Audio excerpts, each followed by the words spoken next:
بچوں سے فارغ ہو کر افوا معذرت کہتے ہوئے میری طرف متوجہ ہوئی۔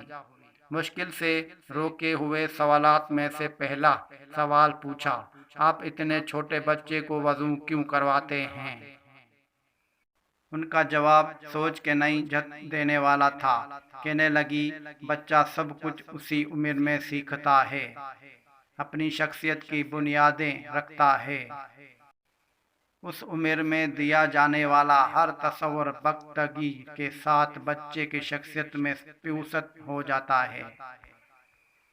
پہلی وجہ یہ ہے کہ پاکیزگی اس کے بنیادوں میں ڈالنا چاہتی ہوں، اس لیے اسے پہلے دن سے وضو کی عادت ڈالی ہے۔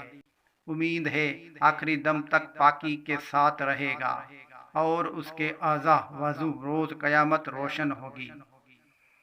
دوسری وجہ یہ ہے کہ یہ معصوم ہے، شیاطین کے حملے بھی ہوتے ہیں، ان سے تحفظ ہوگا۔ جھٹ دوسرا سوال کیا، کھانے کے دوران ایک مرتبہ تو اللہ کا شکر ادا کرنا سمجھ آتا ہے، یہ ہر نوالے پر بات سمجھ نہیں آئی۔ وہ مسکرائے اور سمجھاتے ہوئے کہا، میری پیاری سہیلی، وہ رب جس نے ہمیں خاص طور پر بنایا، تمام مخلوقات کو ہماری خدمت میں لگایا، ہم تو شکر ادا کر ہی نہیں سکتے۔ یہ نوالا جو ہم نے منہ میں ڈالتے ہیں، کتنے مراحل سے گزر کر ہمارے ہاتھوں میں دیا جاتا ہے، اس کا شکر تو ہر سانس کے ساتھ واجب ہے۔